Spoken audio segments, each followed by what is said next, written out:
എഴുതിക്കോ. അടുത്ത heading super conductors.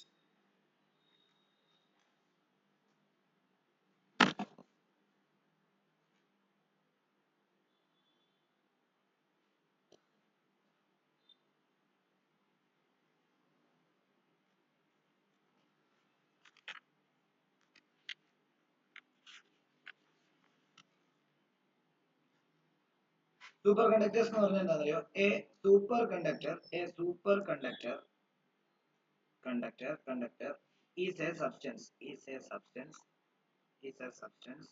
of zero resistance or bracket infinite conductance infinite conductance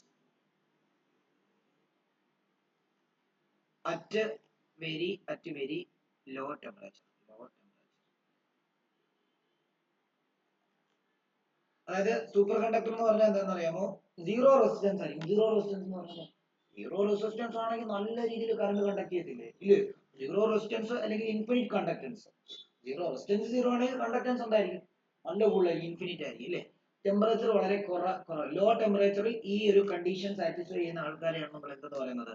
super conductors എന്ന് പറയുന്നത്. Example എഴുതിക്കോളൂ. Mercury below 4.2 kelvin. 4.2 കെൽവിൻ എന്ന് പറയുമ്പോൾ ഡിഗ്രി സെൽഷ്യസ് വരുമ്പോഴത്തേക്ക് എത്ര വരും? എത്ര വരും? 4.2 കെൽവിൻ ഡിഗ്രി സെൽഷ്യസ് വരുമ്പോൾ എത്ര വരും? പറഞ്ഞ അഭിനവേ.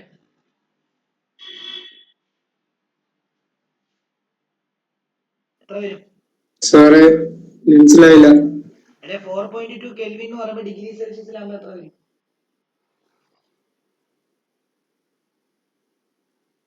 0 ഡിഗ്രി സെൽഷ്യസ് എന്ന് പറയുമ്പോൾ എത്രയാണെന്നറിയോ? 273 കെൽവിനാ. 100 ഡിഗ്രി സെൽഷ്യസ് ആകുമ്പോൾ എത്രയാണെന്നറിയോ? 373 കെൽവിനാ. അപ്പം 4.2 കെൽവിൻ എന്ന് പറയുമ്പോഴത്തേക്ക് അത് എത്രയായിരിക്കും? 4.2 കെൽവിൻ എന്ന് പറയുമ്പോൾ നെഗറ്റീവ് ടെമ്പറേച്ചർ ആയിരിക്കും. അത്രയും കുറവ് ടെമ്പറേച്ചർ ആയിരിക്കും. മനസ്സിലായോ? അത്രയും കുറവ് ടെമ്പറേച്ചർ. അതായത് ഐസ് അതായത് മൈനസ് ഏകദേശം ഒരു -269 ടെമ്പറേച്ചർ. ഓക്കെ. അപ്പം നമ്മള് സൂപ്പർ കണ്ടക്ടേഴ്സിനെ പറ്റിയായിരുന്നു പഠിച്ചുകൊണ്ടിരിക്കുന്നത്. സൂപ്പർ കണ്ടക്ടേഴ്സ് എന്ന് പറഞ്ഞാൽ എന്താണ്? Superconductors is a substance of zero resistance ആണ്, or infinite conductance. Zero resistance എന്ന് പറയുമ്പോൾ ഇൻഫിനിറ്റ് കണ്ടക്ടൻസ് ആയിരിക്കും. നല്ല രീതിയിൽ എന്ത് ചെയ്യും? കണ്ടക്ട് ചെയ്യാൻ കഴിവുള്ളവരായിരിക്കും. ടെമ്പറേച്ചർ കുറച്ച് ലോ ടെമ്പറേച്ചറിൽ നല്ല രീതിയിൽ കണ്ടക്ട് ചെയ്യാൻ പറ്റും. അത് എക്സാമ്പിൾ മെർക്കുറി ബിലോ 4.2 കെൽവിൻ. ഞാൻ പറഞ്ഞു സീറോ ഡിഗ്രി സെൽഷ്യസ് എന്ന് പറഞ്ഞു കഴിഞ്ഞാൽ, ഡിഗ്രി സെൽഷ്യസ് 0 എന്ന് പറഞ്ഞു കഴിഞ്ഞാൽ കെൽവിന് വരുമ്പോൾ ആ ടെമ്പറേച്ചർ 273 കെൽവിൻ എന്നാണ് പറയാം. 100 ഡിഗ്രി സെൽഷ്യസ് എന്ന് പറയുമ്പോൾ കെൽവിന് വരുമ്പോൾ 373 കെൽവിൻ എന്നാണ് പറയാം. 373 കെൽവിൻ എന്നാണ് പറയാം. അപ്പം ഈ 4.2 കെൽവിൻ എന്ന് പറയുമ്പോൾ ഡിഗ്രി സെൽഷ്യസ് വരുമ്പോൾ ഏകദേശം ഒരു -269 കെൽവിൻ ആയിരിക്കും വരിക. സെൽഷ്യസ് ആയിരിക്കും വരിക. അപ്പൊ നോക്കി, മൈനസ് ഡിഗ്രി സെൽഷ്യസ് ആണ്. 0 ഡിഗ്രി സെൽഷ്യസിലാണ് വെള്ളം ഐസ് ആകുന്നത്. മൈനസ് ഒക്കെ എന്ന് പറഞ്ഞാൽ ഭയങ്കര തണുപ്പാണ്. മനസ്സിലായി? ആ ഒരു ടെമ്പറേച്ചറിലാണ് ഇതെന്താ സൂപ്പർ കണ്ടക്ടർ ആയിട്ട് ബിഹേവ് ചെയ്യുന്നത്. സൂപ്പർ കണ്ടക്ടർ എന്ന് പറഞ്ഞാൽ എന്താ? സീറോ റെസിസ്റ്റൻസ്, നല്ല രീതിയിൽ കണ്ടക്ട് ചെയ്യാൻ പറ്റും. ഓക്കെ ആണല്ലോ? അതേപോലെ വേറൊരു example lead below 7.25 kelvin. Lead below 7.25 kelvin and niobium below 9.2 Kelvin are superconductors. ഈ സൂപ്പർ കണ്ടക്ടേഴ്സിന്റെ ഒരു ഡിസഡ്വാൻറ്റേജ് എന്താണെന്നറിയോ? ഈ -263-269 ടെമ്പറേച്ചർ ഒക്കെ നമുക്ക് പ്രാബല്യത്തിൽ കൊണ്ടുവരാൻ പറ്റുമോ? ഇല്ല. അപ്പൊ അത് ശരിക്കും പറഞ്ഞാൽ ലോജിക്കലി അതൊരു ഇച്ചിരി ബുദ്ധിമുട്ടുള്ള ഒരു പരിപാടി ആയതുകൊണ്ട് തന്നെ സൂപ്പർ കണ്ടക്ടേഴ്സ് കോമൺ അല്ല. മനസ്സിലായോ എന്നുള്ള കാര്യം കൂടെ ആലോചിച്ചേക്കണം. ഓക്കെ ആണല്ലോ? ഈ സൂപ്പർ കണ്ടക്ടേഴ്സ് എന്ന് പറയുന്ന സാധനം നമുക്ക് പ്രാബല്യത്തിൽ ഉണ്ടായിരുന്നുണ്ടല്ലോ, നമ്മുടെ ഈ കമ്പ്യൂട്ടറിന്റെ സൈസ് എത്ര ആക്കാൻ പറ്റുന്നറിയോ? ഒരു സെന്റിമീറ്റർ സൈസ് ചുരുക്കാൻ പറ്റും. കാരണം അത്രയും ചെറിയ കമ്പ്യൂട്ടർ നമുക്ക് ഉണ്ടാക്കാൻ പറ്റും. കാരണം ഇത്രയും ഈ കണ്ടക്ടേഴ്സിനൊക്കെ ഇത്രയും വലിയ നീളവും കാര്യങ്ങളും ഒക്കെ ഉള്ളതുകൊണ്ടാണ് ഇത്രയും ഷേപ്പ് വരുന്നത്, ഇത്രയും സൈസും വരുന്നത്. സൂപ്പർ കണ്ടക്ടേഴ്സ് ഉപയോഗിക്കാൻ തുടങ്ങി കഴിഞ്ഞാൽ നമുക്ക് ഈ കമ്പ്യൂട്ടറിനെ വേണമെങ്കിൽ എന്താക്കാം? 1 സെന്റിമീറ്റർ ചെറുതാക്കാനായിട്ട്, അത്രയും ചെറുതാക്കാനായിട്ട് പറ്റും. മനസ്സിലായോ? ഓക്കെ, ഓർത്തോണം. ഓക്കെ ആണല്ലോ? മിഷേല് കത്തിയോ? സാധനം കത്തിയോ? ഓക്കെ. അപ്പം അടുത്ത ഹെഡിങ് എഴുതിക്കോളൂ. Electromotive force. electromotive force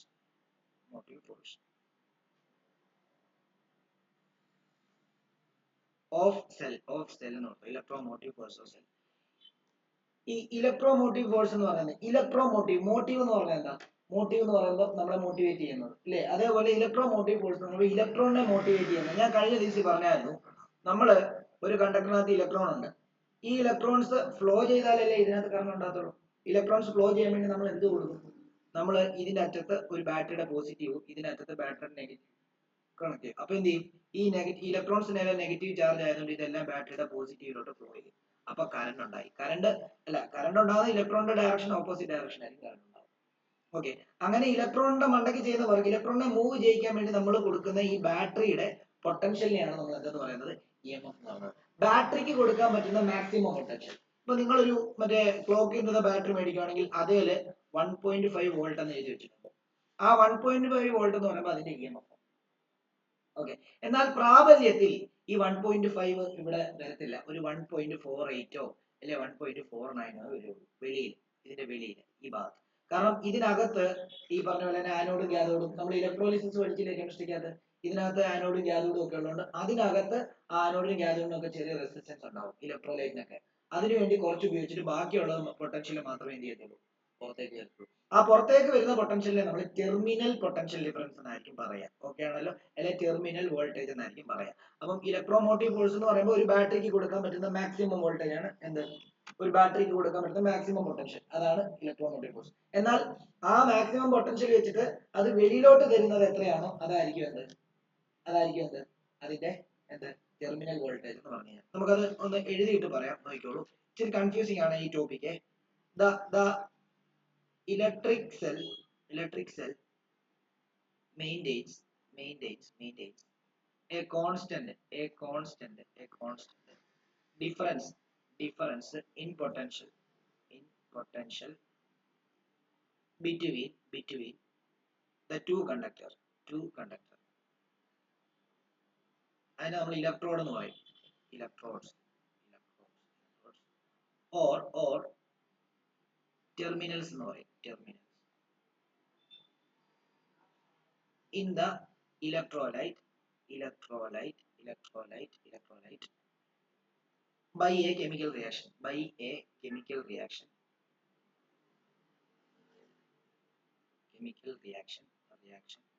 to obtain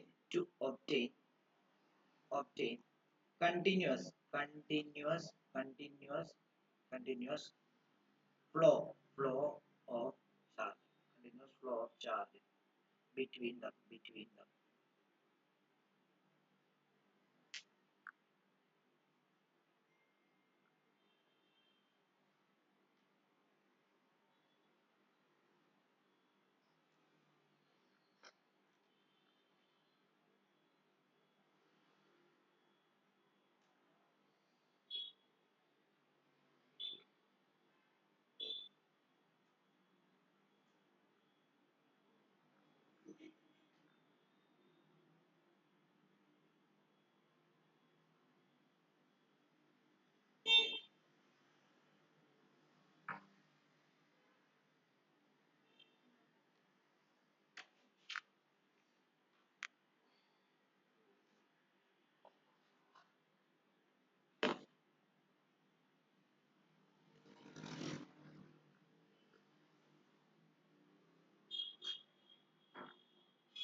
okay, ഇനി നോക്കിയോ.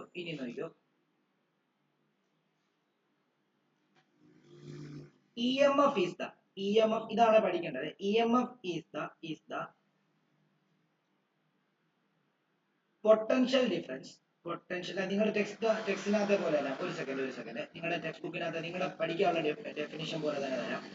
when no current is drawn from a cell that is when the cell is in open circuit the potential difference potential difference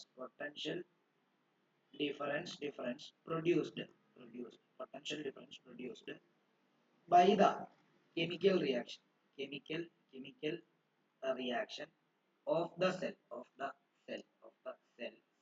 is called EMF. Small letter ആണ് EMF.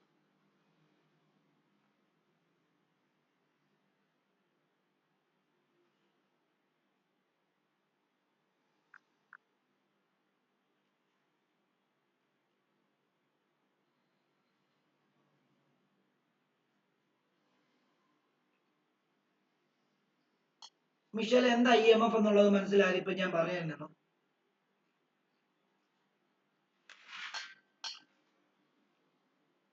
Michel പറഞ്ഞോ. EMF എന്ന് പറഞ്ഞു കഴിഞ്ഞാൽ എന്താണെന്നാണ് ഇപ്പൊ ഞാൻ ഈ പറഞ്ഞത് വെച്ച് മനസ്സിലാക്കുന്നത്. ഒരു ചാർജിനെ സർക്യൂട്ടിന്റെ ഔട്ട്സൈഡിലും അകത്തും ഇങ്ങനെ കൊണ്ടുപോകുന്ന എനർജിനെ അങ്ങനെയാണ് EMF. അപ്പൊ ടെർമിനൽ വോൾട്ടേജോ?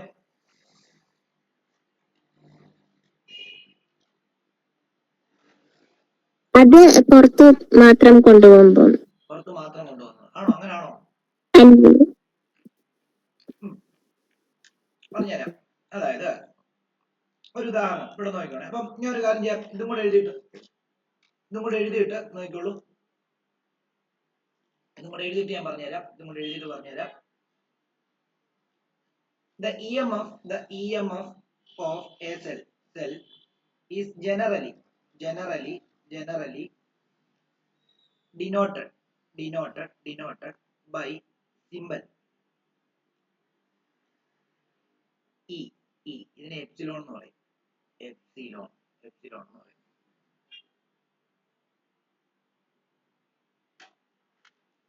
ഇനി അടുത്തൊരു ഡോട്ട് ഇട്ട് it can be measured. Voltage വെച്ചിട്ട് നമുക്ക് എന്ത് ചെയ്യാൻ പറ്റില്ല, സോറി, വോൾട്ടിമീറ്റർ വെച്ചിട്ട് നമുക്ക് ഒരിക്കലും ഈ EMF കണ്ടുപിടിക്കാൻ പറ്റത്തില്ല. EMF കണ്ടുപിടിക്കണമെങ്കിൽ ഉപയോഗിക്കേണ്ട ഇൻസ്ട്രുമെന്റ് എന്ന് പറഞ്ഞാൽ പൊട്ടൻഷ്യോമീറ്റർ എന്ന് പറയുന്ന ഇതാണ്. അപ്പം EMF can be measured using a device called potentiometer.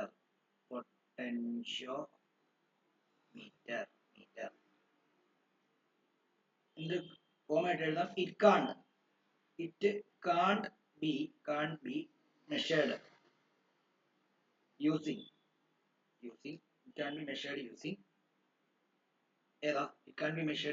എന്താ, വോൾട്ട്മീറ്റർ വെച്ചിട്ട് മെഷർ ചെയ്യാൻ പറ്റത്തില്ല. അതിന്റെ കാരണം ഞാൻ പറഞ്ഞുതരാം, നിൽക്കട്ടെ. ഇനി EMF ന്റെ ഇക്വേഷനും കൂടെ എഴുതിക്കോ. EMF എന്ന് പറഞ്ഞു കഴിഞ്ഞാൽ എന്ത് തന്നെയാ, ഇപ്പം നമ്മുടെ മിഷേൽ പറഞ്ഞ പോലെ തന്നെ ഒരു പോയിന്റിൽ നിന്ന് വേറൊരു പോയിന്റിലേക്ക് ഒരു ചാർജിനെ കൊണ്ടുപോകാൻ വേണ്ടി ചെയ്യുന്ന വർക്ക് ഡണ്ണിനെയാണ് പൊട്ടൻഷ്യൽ. അപ്പൊ EMF എന്ന് പറയുന്നത് അത് തന്നെയായിരുന്നു പൊട്ടൻഷ്യലും. ഓർക്കുന്നുണ്ടോ? V എന്ന് പറയുന്നത് അത് തന്നെയായിരുന്നു. വിയും ഇയും എല്ലാം ഒന്ന് തന്നെയാണ്. പക്ഷെ ചെറിയ വ്യത്യാസമുണ്ട്. ആ വ്യത്യാസം നിങ്ങൾ മനസ്സിലാക്കിയിട്ടില്ല. അതുകൊണ്ടാണ് നിങ്ങളത് എല്ലാത്തിനും ഒരേ മറുപടിയാണ് പറയുന്നത്. സെല്ലിന് അകത്ത് കൊണ്ടുപോകാൻ, സെല്ലിന് പുറത്ത് കൊണ്ടുപോകാൻ. എന്നാൽ അങ്ങനെയല്ല. പറയാം. EMF is equal to W/Q എന്നുള്ള കാര്യം ആലോചിക്കാം. എന്നിട്ട് factors affecting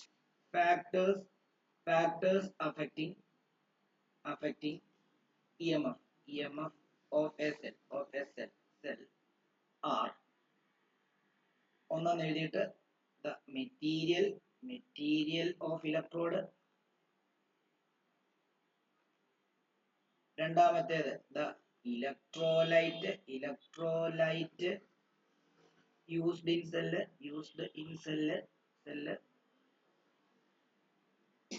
മൂന്നാമത്തേത് the shape of the electrode.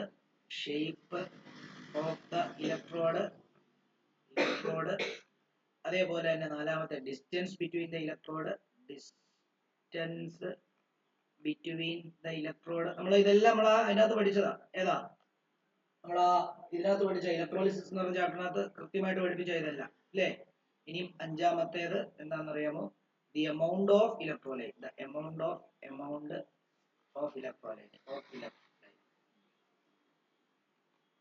in cell.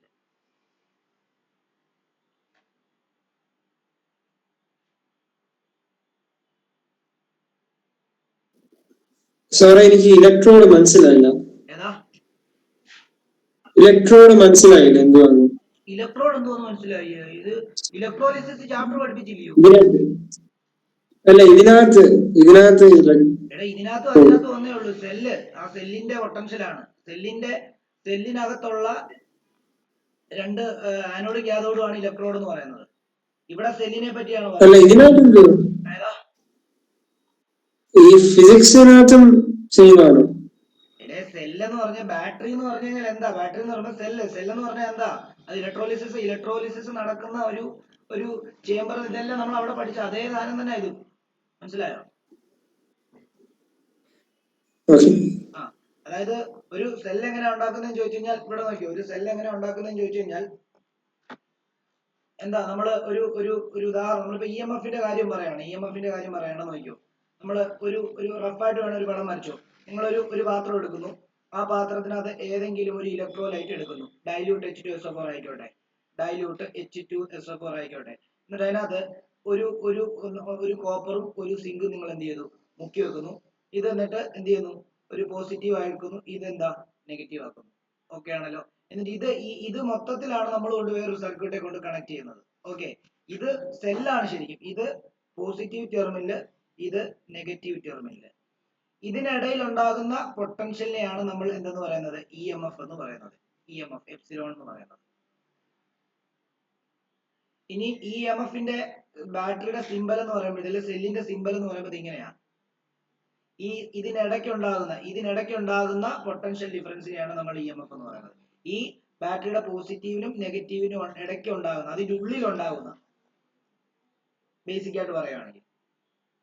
Okay, അപ്പം നമുക്ക് ഇതേപോലെ തന്നെ കുറെ സെല്ലുകളുണ്ട്. ആ സെല്ലിന്റെ പൊട്ടൻഷ്യൽ വേണമെങ്കിൽ നമുക്ക് എഴുതി വെച്ചേക്കാം. ഒരു ഡോട്ട് ഇട്ടിട്ട് എഴുതിക്കോ. Voltage cell 1.08 volt. അതേപോലെ തന്നെ Leclanche cell 1.5 volt. Daniell cell അല്ല, ലെക്ലാഞ്ചെ 1.5 വോൾട്ട്. 1.5 V എന്ന് എഴുതിയാൽ മതി കേട്ടോ.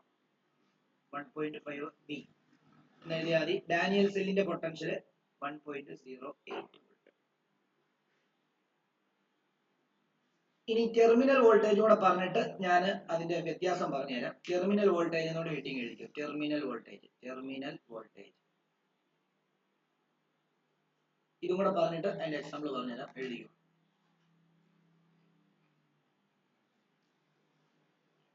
When current is drawn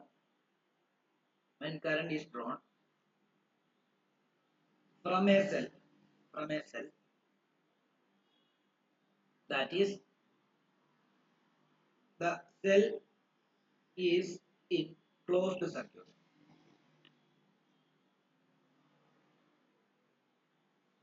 Potential difference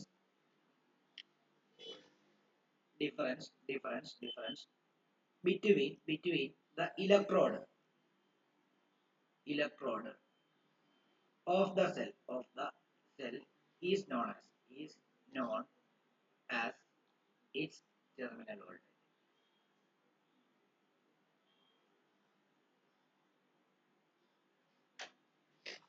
Okay, നോക്കിയോ, നിങ്ങള് നേരത്തെ സെല്ല് അതേപോലെ തന്നെ എടുക്കുന്നു. എന്തുവാ ഇത്? ഡൈല്യൂട്ട് എന്താ H2SO4, ഇത് ഒരു കോപ്പർ, ഇത് എന്താ ഒരു സിങ്ക്, ഇതതിന്റെ പോസിറ്റീവ് ടെർമിനൽ, ഇതതിന്റെ നെഗറ്റീവ് ടെർമിനൽ. ഓക്കെ, ഇതേലോട്ട് ഞാൻ വെളിയിൽ ഒരു ബൾബ് കണക്ട് ചെയ്യാൻ പോവാ. ഇങ്ങനെ വെച്ചിട്ട് ഒരു ബൾബ് കണക്ട് ചെയ്തു, എന്നിട്ട് ഇങ്ങനെ ബൾബ് കണക്ട് ചെയ്തു. ഓക്കെ, ഇവരുടെ ഇടയിൽ ഉണ്ടാകുന്ന പൊട്ടൻഷ്യൽ ഡിഫറൻസിനെ EMF എന്ന് പറയും. എന്നാൽ ഇവിടെ ഇതിന്റെ വെളിയിലുണ്ടാകുന്ന ഇവിടെ ഉണ്ടാകുന്ന പൊട്ടൻഷ്യൽ ഡിഫറൻസിനെ നമ്മൾ എന്തെന്ന് പറയും? അതായത് ഇതിനിടയിൽ ഉണ്ടാകുന്ന പൊട്ടൻഷ്യൽ ഡിഫറൻസിനെ എന്തെന്ന് പറയും?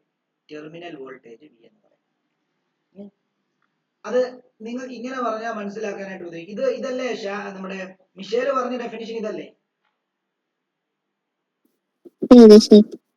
ഓക്കെ, എന്നാൽ ഇങ്ങനെ തന്നെയാണോ? ഇതെന്താണ് ഉദ്ദേശിക്കുന്നത്? കൃത്യമായിട്ട് എങ്ങനെ എന്താ ഉദ്ദേശിക്കുന്നത്?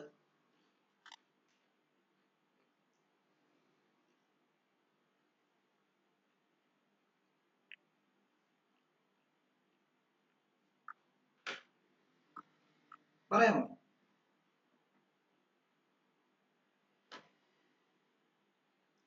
ഓക്കെ, അതും നമുക്ക് നോക്കാം. നോക്കിയോ, അത് ഞാൻ പറഞ്ഞുതരാം. രണ്ടിന്റെയും വ്യത്യാസം പറഞ്ഞുതരാം. നമ്മള് ഇതിന്റെ ഇക്വേഷൻ എന്താ പഠിച്ചേ? പിന്നെ ഇതിന്റെ റഫായിട്ട് വെച്ചു, ഇത് വരച്ചു, പടം വരയ്ക്കണേ. ശരിക്കും പറയുകയാണെങ്കിൽ ബാറ്ററിയെ നമ്മൾ ഇങ്ങനെ വരയ്ക്കത്തുള്ളൂ. അതായത് ഈ മൊത്തത്തിലുള്ള സെറ്റപ്പിനെ ഞാൻ എങ്ങനെ വരച്ചിരിക്കുന്നത്? ഞാൻ ഇങ്ങനെ വരച്ചിരിക്കുന്നത്. ഈ മൊത്തത്തിലുള്ള സെറ്റപ്പിനെ ഞാൻ ഇങ്ങനെ വരച്ചിരിക്കുന്നു. എന്നിട്ട് ഇതേലാണ് ഞാനിപ്പോ ബൾബ് കൊടുക്കാൻ പോകുന്നത്. ഇതേലാണ് ഞാൻ എന്ത് ചെയ്യുന്നത്? ഒരു ബൾബ് കൊടുക്കാൻ പോകുന്നത്. ഓക്കെ, ഇതിനിടയ്ക്ക് ഉണ്ടാകുന്ന പൊട്ടൻഷ്യലിനെയാണ് നമ്മൾ ടെർമിനൽ വോൾട്ടേജ് എന്ന് പറയുന്നത്.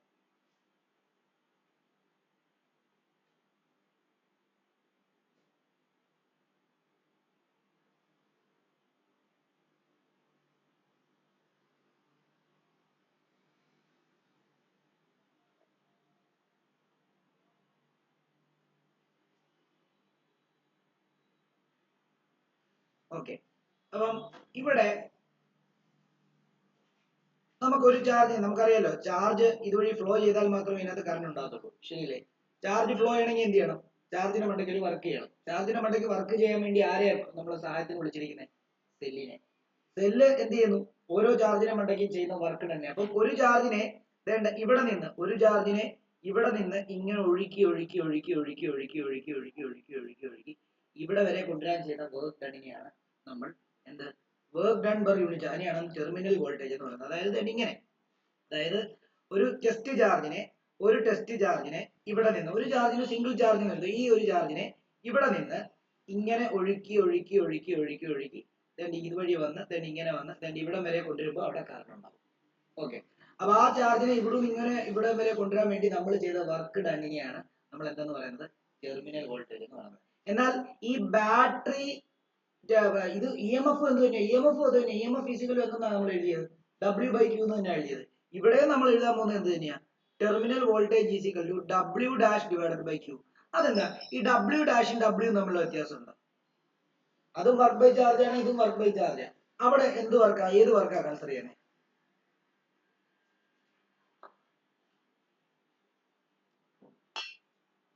പറഞ്ഞു, ഈ വ്യത്യാസമാണ് ഞാൻ ചോദിച്ചത് മിഷേലിനോട്.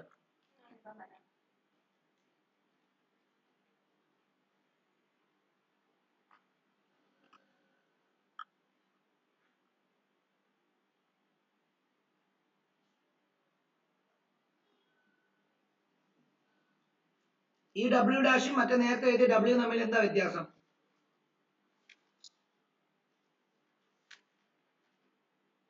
മിഷേൽ പറയാമോ?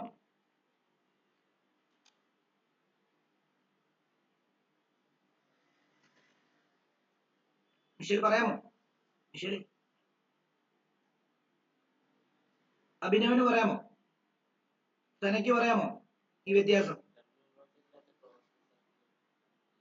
Close circuit. ഓക്കെ, ഇനി നോക്കി, ഞാൻ ഇതും കൂടെ എഴുതിക്കോ. ഇതും കൂടെ എഴുതിയിട്ട് ഞാൻ ഇനി കൃത്യമായിട്ടുള്ള കാര്യം പറയാൻ പോകും. എല്ലാവരും ശ്രദ്ധിച്ചോ. ഇത്രയും പേര് എഴുതിയല്ലോ. ഓക്കെ, അതായത് ഒരു സെല്ല് ഇന്റേണൽ ആയതുകൊണ്ടാണോ? ഏതാ? ഇത് എക്സ്റ്റേണലും കൂടെ ആയതുകൊണ്ടാണോ? പറയാം. അപ്പൊ മറ്റേതോ? മറ്റേത് ഇന്റേണൽ ആയിരുന്നു. ആരും പറഞ്ഞു ഇന്റേണൽ ആണ്? എനിക്കറിയില്ല. നോക്കിയോ, വ്യക്തമായിട്ട് പറഞ്ഞുതരാം. നിങ്ങൾ എക്സ്റ്റേണൽ ഇന്റേണൽ എന്നുള്ള കാര്യമാണ് നിങ്ങൾ പഠിച്ചു വെച്ചിരിക്കുന്നത്. മിഷേലും അങ്ങനെ പഠിച്ചു വെച്ചിരിക്കുന്നത് ആണോ മിഷേലെ? അതെ. ഓക്കെ, നമുക്ക് അതാണ്. പക്ഷേ എന്നാൽ അതിനകത്ത് ചെറിയൊരു വ്യത്യാസമുണ്ട്. നോക്കിയോ, അതായത് ഇപ്പൊ ഇതൊരു സെല്ലാണ്. നിങ്ങൾക്ക് മനസ്സിലാക്കാൻ വേണ്ടി പറയുന്നതാണേ. ഈ സെല്ലിന് കൊടുക്കാൻ പറ്റുന്ന മാക്സിമം പൊട്ടൻഷ്യൽ എന്ന് പറഞ്ഞു കഴിഞ്ഞാൽ 1.5 വോൾട്ട് ആണെന്ന് വിചാരിക്കാം. ഓക്കെ, അപ്പൊ അത് സെല്ലിനകത്ത്, ഈ സെല്ലിനെ സൂം ചെയ്ത് നോക്കുവാണെങ്കിൽ ഈ സെല്ലിനകത്ത് ആരുണ്ട്? ഒരു ഇലക്ട്രോലൈറ്റ് ഉണ്ട്. ഇതിനെ നമ്മളിപ്പോ സൂം ചെയ്ത് നോക്കുവാണെങ്കിൽ ഇതിനകത്ത് ഒരു ഇലക്ട്രോലൈറ്റ് ഉണ്ട്. അതേപോലെ തന്നെ ഇതിനകത്ത് ഒരു ആനോഡ് ഉണ്ട്, ഇതിനകത്ത് ഒരു കാഥോഡ് ഉണ്ട്. ഈ ആനോഡാണ് ഇതാണ് ഇതിനെ നമ്മൾ ഇത് പച്ച, ഇതാണ് ആനോഡ്. ഓക്കെ ആണല്ലോ? ഇത് കാഥോഡ്, ഇതാണ് ഇത് നമുക്ക് നീലയായിട്ട് എടുക്കാം. ഇതാണ് എന്താ? ആനോഡ്, അല്ലെങ്കിൽ കാഥോഡ് ആനോഡ്. ഇത് ആനോഡും കാഥോഡും തിരിച്ചു മറിച്ചു. ഓക്കെ, പച്ച ആനോഡും എന്താണ് ഇത് കാഥോഡുമായിട്ട് എടുക്കും. എങ്ങനെ വേണം എടുത്തോ. ഓക്കെ, ഇതാണ് ശരിക്കും ഇട്ടിരിക്കുന്നത്. ഇതേലോട്ടാണ് നമ്മൾ എന്ത് ചെയ്യാൻ പോകുന്നത്? അതായത് ഇതേലോട്ടാണ് ഞാൻ എന്ത് ചെയ്യാൻ പോകുന്നത്? ഞാൻ ഒരു ബൾബ് കൊണ്ട് കണക്ട് ചെയ്യാൻ പോകുന്നത്. ഉദാഹരണം പറയുകയാണെങ്കിൽ തന്നെ ഇവിടെ ഇതേലോട്ടാണ് ഞാൻ ഒരു ബൾബ് കൊണ്ട് കണക്ട് ചെയ്യാൻ പോകുന്നത്. രണ്ടും ഒരു സാധനം തന്നെയാണ്, രണ്ട് രീതി വരച്ചിരിക്കുന്നതേ ഉള്ളൂ. ഓക്കെ ആണല്ലോ. ഇതിനകത്ത് റിയാക്ഷൻ എന്തായാലും നടക്കും. നമുക്കറിയാം എന്താ, ആനോഡിനകത്ത് ഇലക്ട്രോൺ ആക്സെപ്റ്റ് ചെയ്യും, ഇലക്ട്രോണെ ഡൊണേറ്റ് ചെയ്യും, അങ്ങനെയൊക്കെയുള്ള സാധനങ്ങളൊക്കെ ഓക്സിഡേഷൻ റിഡക്ഷനിലാണ് നടന്നിട്ട് അതിന്റെ ഭാഗമായിട്ട് ഇവിടെ ഒരു പൊട്ടൻഷ്യൽ ഉണ്ടാവും. ഇതിന്റെ പൊട്ടൻഷ്യൽ ആണ് 1.5 വോൾട്ട്. ഈ 1.5 വോൾട്ട് എന്ന് പറഞ്ഞാൽ എന്താണെന്നറിയാമോ? ഇതിനകത്ത് കറണ്ട് ഫ്ലോ ചെയ്തില്ലാത്ത അവസ്ഥയിൽ ഈ ബാറ്ററി ഇപ്പൊ ഇവിടെ കണക്ട് ചെയ്തിട്ടില്ല, ഇവിടെ ഒരു കീ കൊടുത്തിരിക്കുമെന്ന് നോക്കിയോ. ഇവിടെ നമുക്കൊരു കീ കൊടുക്കാം. എല്ലാവരും ഇവിടെ ശ്രദ്ധിക്കണേ, എല്ലാവരും ഇവിടെ ശ്രദ്ധിക്കുന്നത് മനസ്സിലാവാൻ വേണ്ടി പറയുന്നതാണ്. ഇച്ചിരി മനസ്സിലാക്കാൻ ബുദ്ധിമുട്ടാണ്, നോക്കിക്കോളൂ. ഇവിടെ ഞാനൊരു കീ കൊടുത്തിരിക്കുക. ഓക്കെ, ഇവിടെയും ഞാനൊരു കീ കൊടുത്തിരിക്കുക. കണ്ടോ, ഇത് രണ്ടും ഒരേ പടം തന്നെ രണ്ട് രീതിയിൽ വെച്ചിരിക്കുന്നതാണ്. Okay, key. ഇപ്പൊ ഇതുവഴി കറണ്ട് ഒഴുകുന്നുണ്ടോ? ഇപ്പൊ ഇതുവഴി കറണ്ട് ഒഴുകുന്നുണ്ടോ? ഇല്ല. കാരണം എന്താ? കീ ഓപ്പൺ ആണ് അല്ലേ? അപ്പൊ കീ ഓപ്പൺ ആണെന്ന് പറഞ്ഞു കഴിഞ്ഞാൽ ഈ സർക്യൂട്ടിനകത്തൂടെ കറണ്ട് ഒഴുകുന്നില്ല. പക്ഷേ ഈ ബാറ്ററിക്ക് ഒരു വോൾട്ടേജ് കൊടുക്കാൻ കഴിവുണ്ടല്ലോ. അപ്പം കറണ്ട് ഫ്ലോ ചെയ്യാത്ത സമയത്ത് ബാറ്ററിക്ക് കൊടുക്കാൻ പറ്റുന്ന മാക്സിമം വോൾട്ടേജിനെയാണ് നമ്മൾ എന്തെന്ന് പറയുന്നത്? EMF എന്ന് പറയുന്നത്, അല്ലേ? EMF എന്ന് പറയുന്നത്. ഓക്കെ, എന്നാൽ ഞാനിവിടെ സ്വിച്ച് കൊടുത്തു. അപ്പം ഈ 1.5 വോൾട്ട് ആണെന്ന് നിങ്ങൾ എങ്ങനെ കണ്ടുപിടിച്ചു? ഈ ബാറ്ററി നിങ്ങൾ എടുത്തിട്ട് ഈ ബാറ്ററിയുടെ പോസിറ്റീവിനെയും നെഗറ്റീവിനെയും കൊണ്ടുപോയിട്ട് നിങ്ങൾ ഒരു പൊട്ടൻഷ്യോമീറ്റർ എന്ന് പറയുന്ന ഒരു ഡിവൈസ് ഉണ്ട്, അതിലോട്ട് കൊണ്ട് കണക്ട് ചെയ്ത് കഴിഞ്ഞാൽ ഇതിന്റെ വോൾട്ടേജ് എത്രയാണെന്നതേ കാണിക്കും. ഓക്കെ, അങ്ങനെയാണ് 1.5 കിട്ടിയത്. നേരെ മറിച്ച് ഇതിനെ വോൾട്ടിമീറ്ററെ കൊണ്ട് കണക്ട് ചെയ്ത് കഴിഞ്ഞാൽ എന്ത് കാണിക്കത്തില്ല? റീഡിംഗ് കാണിക്കത്തില്ല. കാരണം വോൾട്ടിമീറ്ററിൽ കണ്ടുപിടിക്കാൻ പറ്റുന്നത് പൊട്ടൻഷ്യൽ ഡിഫറൻസ് ആണ്, EMF കണ്ടുപിടിക്കാൻ പറ്റത്തില്ല. ഓക്കെ, അപ്പൊ അങ്ങനെ 1.5 വോൾട്ട് പ്രൊഡ്യൂസ് ചെയ്യാൻ കഴിവുള്ള ഒരു സെല്ലിനെ കൊണ്ട് നിങ്ങൾ ഒരു എക്സ്റ്റേണൽ സർക്യൂട്ടിൽ കൊടുത്തിട്ട് അതിൽ കീ ക്ലോസ് ചെയ്തു. അപ്പൊ സർക്യൂട്ട് ഇവിടെ കറണ്ട് കണ്ടോ, പോസിറ്റീവിൽ നിന്ന് നെഗറ്റീവിടെ കറണ്ട് ഒഴുകി. ആ പോസിറ്റീവിൽ നിന്ന് നെഗറ്റീവിലൂടെ കറണ്ട് ഒഴുകാൻ കാരണം എന്താണെന്നറിയാമോ? ഈ കണ്ടക്ടറിനകത്ത് എല്ലാം ചെറിയ ചെറിയ ചെറിയ ചെറിയ ഇലക്ട്രോൺസ് ഉണ്ടായിരുന്നു. ഈ ഇലക്ട്രോണുകളെ എല്ലാം എന്ത് ചെയ്തെന്നറിയാമോ? ഇങ്ങോട്ടേക്ക് ഒഴുക്കാനായിട്ട് തുടങ്ങി. ആര്? ഈ ബാറ്ററി. എന്ത് വെച്ചിട്ടാ?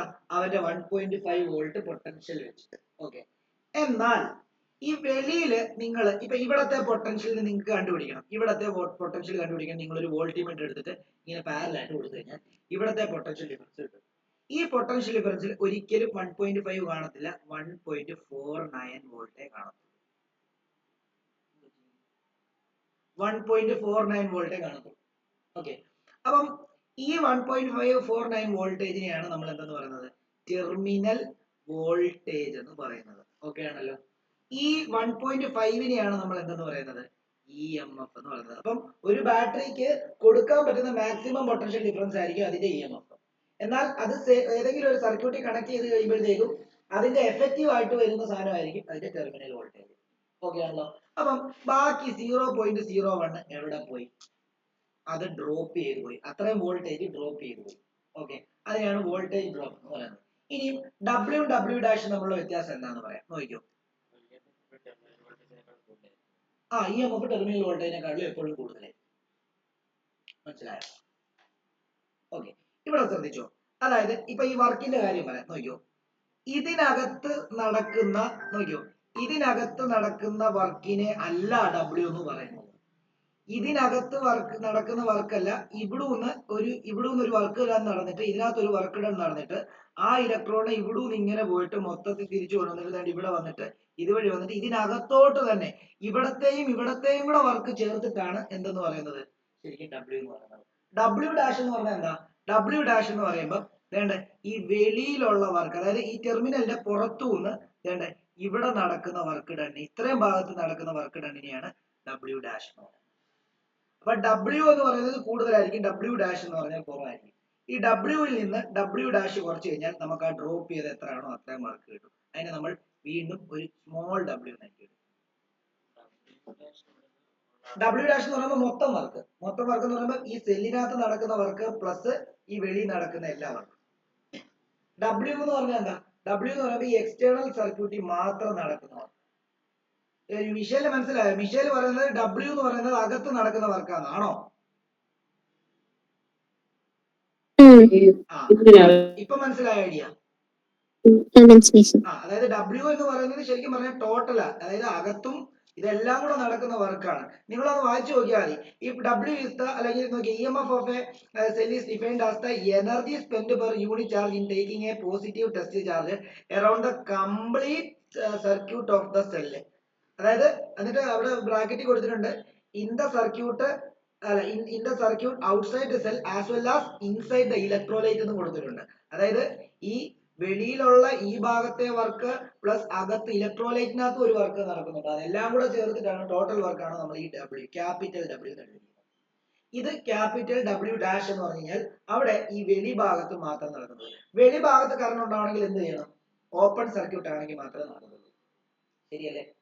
അല്ല ക്ലോസ്ഡ് സർക്യൂട്ട് ആണെങ്കിൽ മാത്രമേ കറണ്ട് സെൽ ഓപ്പൺ ആയിട്ടിരിക്കുമ്പോൾ, അതായത് സർക്യൂട്ട് ഓപ്പൺ ആയിട്ടിരിക്കുമ്പോൾ ബാറ്ററിക്ക് EMF ഉണ്ട് ഇല്ലേ?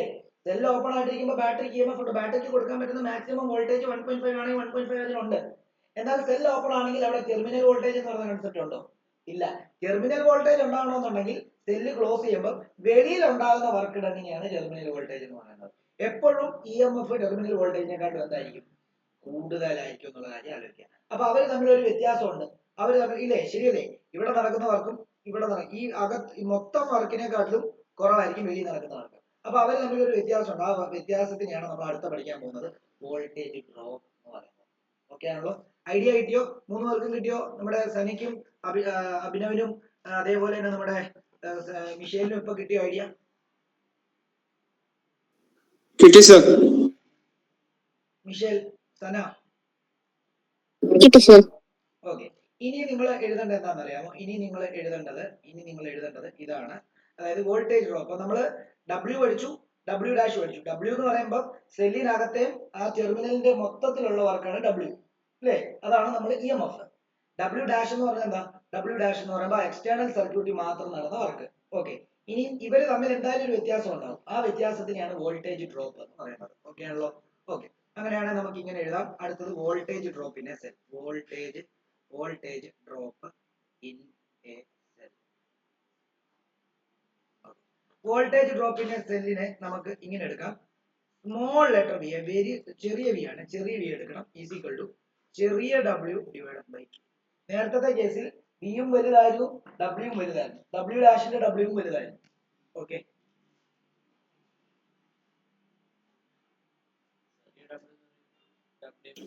സാറേ അപ്പൊ ഒരു സംശയം ചോദിക്കട്ടെ? ഈ W പ്ലസ് W ഡാഷ് ആണോ W? W, അതായത് ഈ W small W plus W dash ചെയ്യുമ്പോഴാണ് നമുക്ക് ടോട്ടൽ. മനസ്സിലായോ? ഈ സ്മോൾ W എന്ന് പറഞ്ഞാൽ എന്താ? സ്മോൾ W എന്ന് പറയുന്നത് ആ എക്സ്റ്റേണൽ സർക്യൂട്ടിൽ നടക്കുന്ന വർക്ക്. W ഡാഷ് എന്ന് പറയുമ്പോൾ ആ ഇലക്ട്രോലൈറ്റിനകത്ത് നടക്കുന്ന വർക്കാണ്. മനസ്സിലായി? ഇലക്ട്രോലൈറ്റിനകത്ത് നമുക്കറിയാം ആനോഡും കാഥോഡും ഉണ്ട്. അവന്മാർക്ക് ഒരു റെസിസ്റ്റൻസ് ഉണ്ടാവും. ആ റെസിസ്റ്റൻസിനെ ഒപ്പോസ് ചെയ്തിട്ട് ഒരു വർക്ക് ചെയ്യേണ്ടി വരും. അതാണ് എന്തെന്ന് പറയുന്നത്? അതാണ് ഈ സ്മോൾ W എന്ന് പറയുന്നത്. W ഡാഷ് എന്ന് പറഞ്ഞാൽ എന്താ? W ഡാഷ് ഞാൻ ചോദിച്ചിട്ടെ, കൺഫ്യൂഷൻ ആവണ്ട. ഈ ഒറ്റ കാര്യം മാത്രം പഠിച്ചാൽ മതി. അതായത് ഒറ്റ കാര്യം മാത്രം നോക്കിയാൽ മതി. നോക്കിക്കോളൂ. Confusion ആവല്ലേ.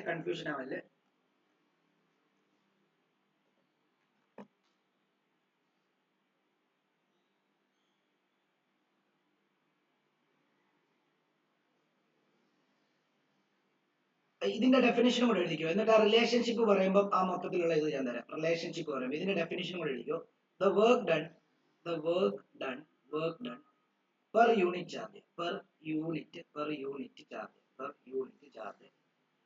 in carrying the positive test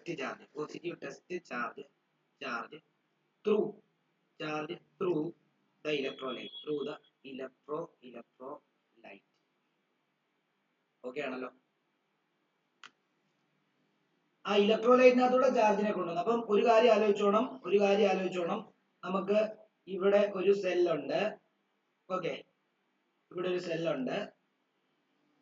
ഈ സെല്ലിന്റെ ഒരു പോസിറ്റീവ് ടെർമിനൽ, നെഗറ്റീവ് ടെർമിനൽ ഉണ്ട്. ഈ പോസിറ്റീവ് നെഗറ്റീവ് ടെർമിനലിൽ നിന്ന് ഞാനൊരു ബൾബ്, വേറൊരു സർക്യൂട്ട്, വേറൊരു കളർ എടുക്കാം. ഞാൻ എന്ത് ചെയ്തു? ഞാനൊരു ബൾബിലോട്ട് ഒരു വയർ വഴി കണക്ഷൻ എടുത്തു. എന്നിട്ട് സർക്യൂട്ട് കംപ്ലീറ്റ് ചെയ്തു. ഇവിടെ ഞാനൊരു ഇതും കൂടെ വെച്ചെന്ന് വിചാരിച്ചു. ഇവിടെ ഞാനൊരു എന്തും കൂടെ വെച്ചു. ഇവിടെ ഞാനൊരു കീയും കൂടെ വെച്ചു. ഓക്കെ. ഇവിടെ സർക്യൂട്ടിന് ഇത് കൊടുത്ത സമയത്ത് ഇവിടെ നടക്കുന്ന വർക്ക്, ഇതിനകത്ത് നടക്കുന്ന വർക്കാണ് സ്മോൾ W എന്ന് പറയുന്നത്. ഈ എക്സ്റ്റേണൽ ഈ ബ്ലാക്ക് റീജിയനിൽ നടക്കുന്ന വർക്കാണ് ക്യാപിറ്റൽ W എന്ന് പറയുന്നത്. സോറി, ബ്ലാക്ക് റീജിയനിൽ നടക്കുന്ന വർക്കാണ് W, ക്യാപിറ്റൽ W ഡാഷ് എന്ന് പറയുന്നത്. ഓക്കെ, ഈ രണ്ട് വർക്ക് കൂടെ കൂട്ടുമ്പോഴാണ് മൊത്തം ഒരു EMF-ന് ഒരു സെല്ലിന് കൊടുക്കാൻ പറ്റുന്ന മൊത്തം പൊട്ടൻഷ്യൽ എന്ന് പറഞ്ഞാൽ ഇത് രണ്ടും കൂടെ ചേർന്ന ഇല്ലേ. ഇതും ഈ സെല്ലല്ലേ കൊടുക്കുന്നത്, ഇതും ഈ സെല്ലല്ലേ കൊടുക്കുന്നത്. അപ്പൊ സെല്ലിന് കൊടുക്കാൻ പറ്റുന്ന മൊത്തം പൊട്ടൻഷ്യൽ എന്ന് പറഞ്ഞു കഴിഞ്ഞാൽ അത് എത്രയാ? W ആണ് മൊത്തം വർക്ക് ഡൺ. ആ W, ക്യാപിറ്റൽ W ഈക്വൽ നമുക്ക് എന്തെന്ന് എഴുതാം? W ഡാഷ് പ്ലസ് എന്തെന്ന് എഴുതാം? Small w. ക്ലിയർ ആണോ? ക്ലിയർ ആണോ? മിഷേൽ ഇപ്പൊ കത്തിയോ സാധനം? Yes, sir. ഓക്കെ, ഇങ്ങനെയാണോ മനസ്സിലാക്കി വെച്ചത്? അല്ല. അല്ല. ഇതെല്ലാരും സാധാരണ കാണാപ്പാഠം പഠിക്കുകയാണ് ചെയ്യുന്നത്, ഇപ്പൊ നിങ്ങൾ ചെയ്ത പോലെ തന്നെ. അപ്പം അത് മനസ്സിലാക്കണം, കാരണം ക്വസ്റ്റ്യൻസ് ഒക്കെ ചെയ്യുമ്പോഴേ. ഓക്കെ, അപ്പം നമുക്ക് ഇങ്ങനെ എഴുതാം: relationship between relation between EMF and terminal voltage. എന്നിട്ട് താഴെ ഞാൻ ഈ പറഞ്ഞ സാധനം, അതായത് ഒരു സെല്ലിന് കൊടുക്കാൻ പറ്റുന്ന മൊത്തം പൊട്ടൻഷ്യൽ ആണ് EMF. അപ്പം EMF എന്ന് പറയുമ്പോൾ നമുക്ക് എങ്ങനെ എഴുതാം? അപ്പൊ EMF-ന് കൊടുക്കാൻ, അല്ലെങ്കിൽ ഒരു സെല്ലിന് കൊടുക്കാൻ പറ്റുന്ന മൊത്തം വർക്ക് ഡൺ ആണ് ക്യാപിറ്റൽ W ഈക്വൽ ടു ആ സെല്ലിന്റെ എക്സ്റ്റേണൽ സർക്യൂട്ടിൽ കറണ്ട് ഒഴുകുമ്പോൾ ഉണ്ടാകുന്ന വർക്ക് ഡൺ ആണ് ക്യാപിറ്റൽ W ഡാഷ് പ്ലസ് ആ സെല്ലിന്റെ ഉള്ളിൽ നടക്കുന്ന വർക്ക് ഡൺ ആണ്, ഇലക്ട്രോലൈറ്റിനകത്ത് നടക്കുന്ന വർക്ക് ഡൺ ആണ് സ്മോൾ w. ഓക്കെ ആണല്ലോ? നമുക്ക് ഇവിടെ അറിയാം ഈ W-നെ നമ്മൾ എന്തായിട്ടാണ് എടുത്തത്? ഈ W എല്ലാത്തിനും നമ്മൾ ഡിവൈഡ് ബൈ Q ചെയ്തേ. Dividing all the terms with Q. അങ്ങനെയാണെങ്കിൽ ഇവിടെ ക്യാപിറ്റൽ W ബൈ Q എന്ന് വരുന്നു equal to capital W dash divide by Q എന്ന് വരുന്നു, small w dash divide by Q എന്ന് വരുന്നു അല്ലേ. നമുക്കറിയാം W ബൈ Q നമ്മൾ പറഞ്ഞായിരുന്നു എന്താണ്? ക്യാപിറ്റൽ W ബൈ Q എന്ന് പറഞ്ഞു കഴിഞ്ഞാൽ EMF ആണ് നമ്മൾ പറഞ്ഞു, equal to W dash divide by Q എന്ന് പറയുമ്പോൾ terminal potential difference capital V ആണെന്ന് പറഞ്ഞിരുന്നു. ഇനിയും W ഡിവൈഡ് ബൈ Q എന്ന് പറയുമ്പോൾ എന്താ? നമുക്കറിയാം സ്മോൾ v ആണ് നമ്മൾ പറഞ്ഞു. ഓക്കെ ആണല്ലോ? ഓക്കെ, അങ്ങനെയാണെങ്കിൽ EMF ആയിരിക്കും എപ്പോഴും കൂടുതൽ അല്ലേ, ടെർമിനൽ വോൾട്ടേജ് കുറവായിരിക്കും. എന്തിനുണ്ടാ പറയുന്നത്? കണ്ടോ, അതിനകത്ത് ചെറിയൊരു പൊട്ടൻഷ്യൽ ഡ്രോപ്പ് ഉണ്ടാകുന്നുണ്ട്. ഓക്കെ ആണല്ലോ? അപ്പൊ ഇവിടെ വേണം നമുക്ക് ഇങ്ങനെ എഴുതാം. വേണമെങ്കിൽ ഇവനെ ഇങ്ങോട്ടേക്ക് കൊണ്ടുവന്നു കഴിഞ്ഞാൽ നോക്കിയേ, E minus small v equal എന്താ? V. അതായത് terminal voltage difference is always less than എന്താ? ഓൾവേസ് ലെസ് ദാൻ എന്താണ്? EMF.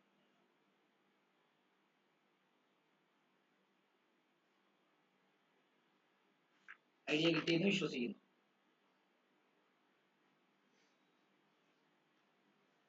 ഓക്കെ, ഒരു ടോപ്പിക് കൂടെ പഠിപ്പിക്കാം. എന്തുകൊണ്ടാണ് ഈ സ്മോൾ v എന്ന് പറയുന്ന സാധനം ഉണ്ടാകുന്നത്?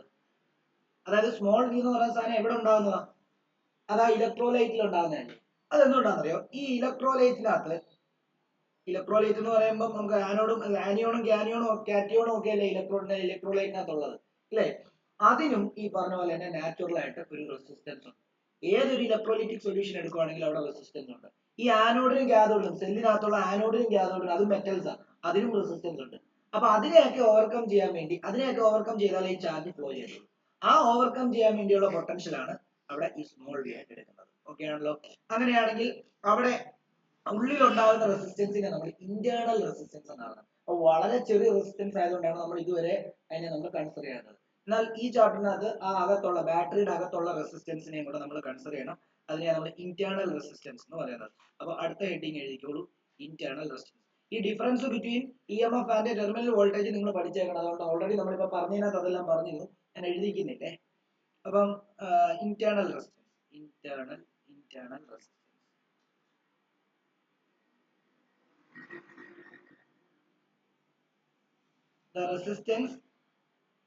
The resistance offered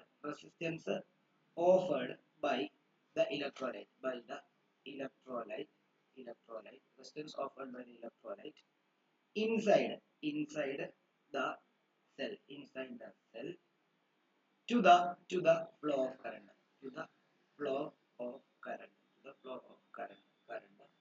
is called internal resistance. നോക്കിയോ, നമുക്കറിയാം V ഈക്വൽ ടു IR ആണല്ലോ. സെല്ലിനകത്ത് ഞാൻ മിഷേലിനോടാണ് ചോദിക്കുന്നത്, V ഈക്വൽ ടു IR എന്ന് പറയുന്ന ഓംസ് ലോ ഉണ്ട് നമുക്ക്, ആണോ? ഉണ്ട്. അങ്ങനെയാണെങ്കിൽ സെല്ലിനകത്തുള്ള ഓംസ് ലോ എങ്ങനെയായിരിക്കും? സെല്ലിനകത്തുണ്ടാകുന്ന വോൾട്ടേജ് എത്ര? ഇലക്ട്രോലൈറ്റിനകത്ത് ഉണ്ടാകുന്ന വോൾട്ടേജ്, ആ വോൾട്ടേജ് ഡ്രോപ്പ് സ്മോൾ വി അല്ലേ? അതെ. ഈസിക്കൽ ടു അവിടെ ഉണ്ടാകുന്ന കറണ്ട് തന്നെയാണ് പുറത്തും ഉണ്ടാകുന്ന, അതിനെ ഐ എന്ന് എടുക്കാം. ഇൻറ്റു അവിടുത്തെ റെസിസ്റ്റൻസ് എന്തായിട്ട് എടുക്കണം? ഇന്റേണൽ റെസിസ്റ്റൻസ് ആയിട്ട് എടുക്കണം, അതായത് സ്മോൾ ആർ. ഓക്കെ ആണല്ലോ? ഓക്കെ. ഓക്കെ, അപ്പം ഇത് അവിടെ എഴുതി വെച്ചേക്കാം. ഇനി നമ്മൾ ചെയ്യാൻ പോകുന്നത്, നമ്മൾ ഈ ഇന്റേണൽ റെസിസ്റ്റൻസ് കൂടെ കൺസിഡർ ചെയ്തിട്ട് ഞാൻ വെളിയിൽ ഒരു ബൾബിലോ അല്ലെ വേറൊരു റെസിസ്റ്ററിലോ കൊണ്ട് കണക്ട് ചെയ്താൽ ടോട്ടൽ റെസിസ്റ്റൻസ് എങ്ങനെയാവും, അല്ലെങ്കിൽ ഇക്വേഷൻ എങ്ങനെയാവും എന്നാണ് നോക്കാൻ പോകുന്നത്. അപ്പൊ നോക്കിയോ, ഞാൻ ഇനി മുതൽ ബാറ്ററിയെ കൺസിഡർ ചെയ്യാൻ പോകുന്നത് ഇങ്ങനെ ആയിരിക്കത്തില്ല സെല്ലിനെ കൺസിഡർ ചെയ്യാൻ പോകുന്നത്. ആ സെല്ലിന്റെ ഇന്റേണൽ റെസിസ്റ്റൻസും കൂടെ ഞാൻ തൊട്ടടുത്തേക്ക് കൊടുക്കും. ഓക്കെ ആണല്ലോ? ഇത് സെല്ലിന്റെ ഇന്റേണൽ റെസിസ്റ്റൻസ് ആണ്, ഇത് സെല്ലാണ്. ഓക്കെ, സെല്ലിന്റെ ഉള്ളിലാണ് ഇരിക്കുന്നത്, എന്നാൽ നമുക്ക് ഉള്ളിൽ വരയ്ക്കാൻ പറ്റാത്തത് കൊണ്ട് തന്നെ, നമ്മൾ റെപ്രസെന്റ് ചെയ്യാൻ പറ്റാത്തതുകൊണ്ട് നമ്മൾ ഇങ്ങനെയാണ് ഇനി സെല്ലിനെ റെപ്രസെന്റ് ചെയ്യാൻ പോകുന്നത്. ഇതാണ് സെൽ. ഓക്കെ ആണല്ലോ? ഈ സെല്ലിനെ ഞാൻ എവിടെ കൊണ്ട് കൊടുക്കാൻ പോവാ? ഈ സെല്ലിനെ ഞാൻ ഇങ്ങനെയുള്ള ഒരു സെല്ലിനെ ഞാൻ എവിടെ കൊണ്ട് കൊടുക്കാൻ പോവാ?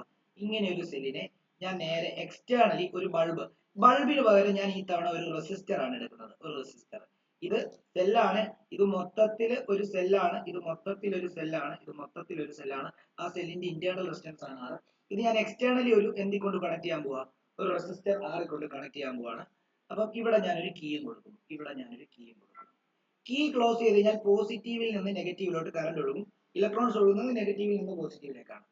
ഇലക്ട്രോൺ എങ്ങനെയാണ് ഒഴുകുന്നത്, അതിന്റെ ഓപ്പോസിറ്റ് ആയിരിക്കും കറണ്ട് ഒഴുകുന്നത്. കറണ്ട് ഒഴുകുന്നത് എപ്പോഴും ഓർത്ത് വെച്ചേക്കാം, പോസിറ്റീവ് നെഗറ്റീവിലോട്ട്. ഓക്കെ, അപ്പം എനിക്ക് ഈ സർക്യൂട്ടിൽ ഇപ്പോൾ ഉണ്ടാകുന്ന ടോട്ടൽ റെസിസ്റ്റൻസ് എത്രയാണെന്ന് അറിയാം? എത്രയാ ഈ സർക്യൂട്ടിൽ ഇപ്പോൾ ഉണ്ടാകുന്നത്? നമ്മൾ നേരത്തെ ഇതിനെ മാത്രമേ കൺസിഡർ ചെയ്യത്തുള്ളായിരുന്നു, ഇപ്പൊ എന്തിനേയും കൂടെ കൺസിഡർ ചെയ്യണം, ഇതിനെയും കൂടെ കൺസിഡർ ചെയ്യണം. അപ്പൊ ഇവിടെ ടോട്ടൽ റെസിസ്റ്റൻസ് എന്ത് വരും എന്നറിയാം? ടോട്ടൽ റെസിസ്റ്റൻസ് എന്ത് വരും എന്നറിയാമോ? Capital R plus small R. ശരിയല്ലേ? ടോട്ടൽ റെസിസ്റ്റൻസ് ഇല്ലേ? അങ്ങനെയാണെങ്കിൽ നമുക്കറിയാം കറണ്ട് കണ്ടുപിടിക്കാനുള്ള ഇക്വേഷൻ എന്താ? കറണ്ട് ഈസിക്കൽ ടു എന്താ? ടോട്ടൽ കറണ്ട് ഈസിക്കൽ ടു എന്താ? Total voltage. ശരിക്കും നമ്മൾ ഓംസ് ലോ വെച്ചിട്ട് I is equal to V by R അല്ലേ? ഇവിടെ total current I is equal to total voltage divided by total resistance എന്ന് വരും. ഇവിടെ ടോട്ടൽ എടുക്കുകയാണ്. കാരണം എന്താ? ഇവിടെ I is equal to V by R എന്ന് എഴുതാൻ പറ്റില്ല. കാരണം എന്താ? ഇവിടെ ഒത്തിരി V ഉണ്ട്. ഏതൊക്കെ V ഉണ്ട്? സെല്ലിനകത്തൊരു V ഉണ്ട്, സെല്ലിന് പുറത്തൊരു V ഉണ്ട്. ഈ V എല്ലാം കൂടെ ചേർന്നിട്ടാണ് മൊത്തത്തിലുള്ള V വരുന്നത്. മനസ്സിലായോ? അപ്പൊ നമ്മൾ total voltage divide by total resistance എന്ന് നമ്മൾ എടുത്ത് പറയണം. അങ്ങനെയാണോ നോക്കി? ഒരു സെല്ലിന്റെ ടോട്ടൽ വോൾട്ടേജ് എന്ന് പറയുമ്പോൾ അതിന്റെ EMF ആണല്ലോ, ഇല്ലേ? സെല്ലിന് കൊടുക്കാൻ പറ്റുന്ന മാക്സിമം വോൾട്ടേജ് അതിന്റെ EMF divide by total resistance എന്തായിരിക്കും? R പ്ലസ് സ്മോൾ r എന്ന് വരും. ആണല്ലോ? ആണോ? ആണ്. ഇവിടെ നമുക്ക് ഇത് ഇങ്ങോട്ടേക്ക് മൾട്ടിപ്ലൈ ചെയ്ത് കഴിഞ്ഞാൽ I into R plus R is equal എന്ന് എഴുതാം, E എന്ന് എഴുതാം. അവിടുന്ന് E is equal to I into R plus R എന്ന് അറേഞ്ച് ചെയ്ത് എഴുതി. ഇതിനെ അകത്തോട്ട് മൾട്ടിപ്ലൈ ചെയ്യുമ്പോൾ E is equal to I into capital R plus I into small r. നമുക്കറിയാം E is equal to I into capital R എന്താ? IR എന്ന് പറയുമ്പോൾ ക്യാപിറ്റൽ V അല്ലേ? ടെർമിനൽ വോൾട്ടേജ് ആണ്. പ്ലസ് എന്താ? I ഇൻറ്റു സ്മോൾ r നമ്മളിപ്പോൾ കണ്ടുപിടിച്ച് വെച്ചാൽ എന്താ? അത് സ്മോൾ v ആണ്. കണ്ടോ? അപ്പൊ EMF ഈസിക്കൽ എത്ര എന്ന് കിട്ടി? നേരത്തെ ഇക്വേഷൻ തന്നെ കിട്ടിയില്ലേ? ഓർക്കുന്നുണ്ടോ? നേരത്തെ എന്താ നമ്മൾ എഴുതി വെച്ചത്? W എന്നൊക്കെ എഴുതി വെച്ച് റിലേഷൻ. അതെന്താ നമ്മൾ എഴുതി? IMF is equal to capital V plus small v എന്ന് തന്നെയല്ലേ കിട്ടിയത്? അത് നമുക്ക് ഇവിടെ നിന്നും കിട്ടിയില്ലേ? അല്ലേ? അതാണ്. ഓക്കെ ആണല്ലോ? അപ്പൊ ഇനി ഇതിനകത്ത് ഒരു കാര്യം, നമുക്ക് ഇതിനകത്ത് ഇന്റേണൽ റെസിസ്റ്റൻസ് കണ്ടുപിടിക്കണമെങ്കിൽ നോക്കിക്കോളൂ. ഇതിനകത്ത് ഇന്റേണൽ റെസിസ്റ്റൻസ് കണ്ടുപിടിക്കണമെങ്കിൽ നോക്കിക്കോ, ഇതെല്ലാം വരയ്ക്കാനുള്ള, ഇതെല്ലാം ചെയ്യാനുള്ളതാണ്, ഇതെല്ലാം വരയ്ക്കാനുള്ളത്. ഇതിന് പകരം ഞാൻ ഒരു കാര്യം ചെയ്യാൻ പോവാണ്. നോക്കിയോ, ഇവിടെ നിന്ന് ഈ minus I capital R is equal to I small r നടക്കുകയാണ്. അതായത് ഇവനെ ഇങ്ങോട്ടേക്ക് കൊണ്ടുപോയി. അപ്പൊ ഇവിടുന്ന് E മൈനസ് V എന്ന് എഴുതാലോ, ഈസിക്കൽ ടു IR എന്ന് എഴുതാം. ഇവിടുന്ന് ഇന്റേണൽ റെസിസ്റ്റൻസ് കണ്ടുപിടിക്കണമെങ്കിൽ ഇതിനെ ഇങ്ങോട്ടേക്ക് കൊണ്ടുവന്നാൽ പോലെ അപ്പൊ epsilon minus V divided by R is equal to നമുക്ക് എന്തെന്ന് വരും? I എന്ന് വരും. ഓക്കെ ആണല്ലോ? ഓക്കെ ആണോ? ഓക്കെ ആണോ? I ഈസിക്കൽ ടു എന്താ? I is equal to E minus V divided by R എന്നോ അല്ല, നമുക്ക് R ആണെന്നല്ലോ കണ്ടുപിടിക്കുന്നത്. സോറി, നമുക്ക് R ആ കണ്ടുപിടിക്കേണ്ടത്. അപ്പൊ R ഈസിക്കൽ ടു എന്താ എഴുതാം? E minus V divided by I എന്ന് എഴുതാം. ഇതാണ് R. ഇത്രയും കൂടെ എഴുതാം. ഇത്ര എഴുതി എടുത്തു. ഇത്ര എഴുതാനുള്ളതാണ്. ഈ പടം സെല്ല് മാത്രമായിട്ട് വരയ്ക്കുക, സെല്ലും ഒരു സർക്യൂട്ടും കൂടെ വരയ്ക്കുക, പിന്നെ ഇത് മൊത്തം എഴുതുക. ഇത്രയും കാര്യങ്ങൾ എഴുതാറുണ്ട്. പെട്ടെന്നാണ്. ഒരു ഇക്വേഷൻ കൂടെ ഉണ്ട് R-ന്.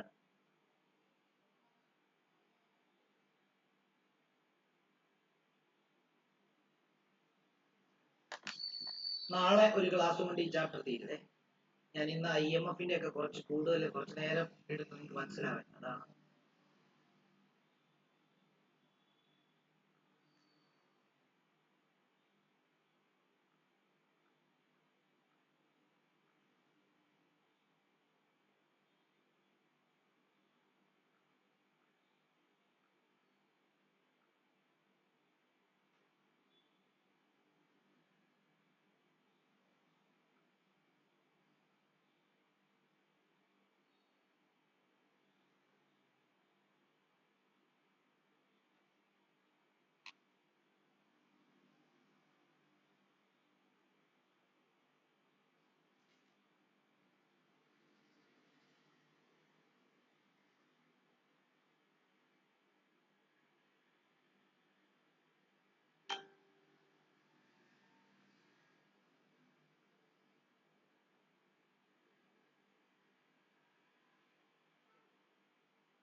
ഇനി ഇതിനകത്ത് ഒരു ഇക്വേഷനും കൂടെ എഴുതിക്കോ. ഇന്റേണൽ റെസിസ്റ്റൻസിന് ഒരു ഇക്വേഷനും കൂടെ എഴുതിക്കോ. R is equal to E by V minus 1 into R എന്ന് കൂടെ എഴുതിക്കോ. ഇത് കാണാതെ പഠിക്കണം. ഇത് എങ്ങനെയാ വന്നതെന്ന് ചോദിച്ചു കഴിഞ്ഞാൽ ഈ ഐക്ക് പകരം നമ്മൾ V by R കൊടുക്കുക. ഈ ഐക്ക് പകരം നമ്മൾ V by R കൊടുക്കുന്നു. V by R കൊടുക്കുമ്പോഴത്തേക്ക് നമുക്ക് ഈ സ്മോൾ R ഇങ്ങനെ കിട്ടും. ഇതും ഫൈനൽ ഇക്വേഷൻ. ഇത് ഫൈനൽ ഇക്വേഷൻ മാത്രം കൊടുത്താൽ മതി. ഇത് പഠിച്ചു വെച്ചേക്കണം കേട്ടോ. ഇതും പഠിച്ചു വെച്ചേക്കണം. വളരെ ഇമ്പോർട്ടന്റ് ആണ്. ഈ ഒരു കാര്യം കൂടെ ഓർത്തോണം. ഈ EMF-ഉം ഇന്റേണൽ റെസിസ്റ്റൻസും അഫക്ട് ചെയ്യുന്ന കുറച്ച് ഫാക്ടേഴ്സ് ഉണ്ട്. അതും കൂടെ പഠിപ്പിച്ചിട്ട് ഇന്നത്തെ ക്ലാസ് നിർത്താം. അതായത് factors affecting internal resistance. Factors affecting internal resistance. Internal resistance. Factors affecting internal resistance എന്ന് പറയുമ്പോൾ ഒന്നെന്ന് പറയുമ്പോഴത്തേക്കും surface area of electrode. Surface area of electrode. രണ്ടെന്ന് പറയുമ്പോഴത്തേക്കും ഡിസ്റ്റൻസ് ബിറ്റ്വീൻ ദ ഇലക്ട്രോഡ്. മൂന്നെന്ന് പറയുമ്പോഴത്തേക്കും the nature and concentration of electrolyte. Nature and concentration of electrolyte. അടുത്തത് the temperature of electrolyte.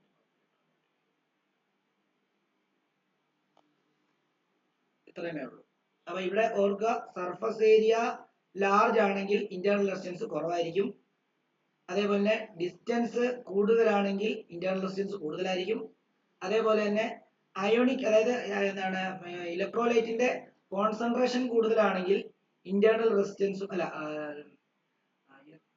അത് തന്നെ, അതായത് കോൺസെൻട്രേഷൻ കൂടുതലാണെങ്കിൽ, അതായത് ഇലക്ട്രോലൈറ്റിന്റെ കോൺസെൻട്രേഷൻ കൂടുതലാണെങ്കിൽ ഇന്റേണൽ റെസിസ്റ്റൻസ് കൂടുതലായിരിക്കും. അതേപോലെ തന്നെ ടെമ്പറേച്ചർ കൂടുതലാണെങ്കിൽ ഇന്റേണൽ റെസിസ്റ്റൻസ് കുറവായിരിക്കും. അത് വേണമെങ്കിൽ ഇവിടെ ഒരു സർഫസ് ഏരിയ കൂടിയാൽ ഇന്റേണൽ റെസിസ്റ്റൻസ് കുറവായിരിക്കും. ഡിസ്റ്റൻസ് കൂടിയാൽ ഇന്റേണൽ റെസിസ്റ്റൻസ് കൂടുതലായിരിക്കും.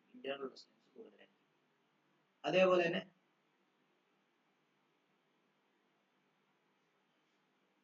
ഹയർ കോൺസെൻട്രേഷൻ ഓഫ് ഇലക്ട്രോലൈറ്റ്, അതായത് ഇലക്ട്രോലൈറ്റിന്റെ കോൺസെൻട്രേഷൻ കൂടുതലാണെങ്കിൽ എന്താണ്, ഇന്റേണൽ റെസിസ്റ്റൻസും ആറും എന്തായിരിക്കും, കൂടുതലായിരിക്കും. അതിൽ ടെമ്പറേച്ചർ ഓഫ് ഇലക്ട്രോലൈറ്റ് എന്ന് പറയുമ്പോഴത്തേക്കും എന്താണ്, ഇലക്ട്രോലൈറ്റിന്റെ ടെമ്പറേച്ചർ കൂടുതലാണെങ്കിൽ ഇന്റേണൽ റെസിസ്റ്റൻസ് കുറവായിരിക്കും. ഇനി ആരോ റെപ്രസെന്റ് ചെയ്തിരിക്കുന്ന കുറവും കൂടുതലും വേണേ. അപ്പ് ആരോ റെപ്രസെന്റ് ചെയ്തിരിക്കുന്ന കൂടുതൽ, ഡൗൺ ആരോ റെപ്രസെന്റ് ചെയ്തിരിക്കുന്ന കുറവ്. ഇത്രമേ ഉള്ളൂ ഞാൻ പഠിപ്പിക്കാൻ ആഗ്രഹിക്കുന്നുള്ളൂ. ബാക്കി നമുക്ക് കോമ്പിനേഷൻ ഓഫ് റെസിസ്റ്റേഴ്സും അത് പെട്ടെന്ന് പഠിക്കാം. അതേപോലെ തന്നെ എന്റെ ഏറ്റവും ലാസ്റ്റ് ടോപ്പിക് ആയിട്ടുള്ള പവറിന്റെ കൂടെ നാളെ പഠിപ്പിച്ച് നാളെ ഈ ചാപ്റ്റർ തീർക്കാം. നാളെ കൃത്യം 6:15 തന്നെ എല്ലാവരും കയറണേ. അപ്പൊ ഇങ്ങനെ നിൽക്കാം. Thank you, sir.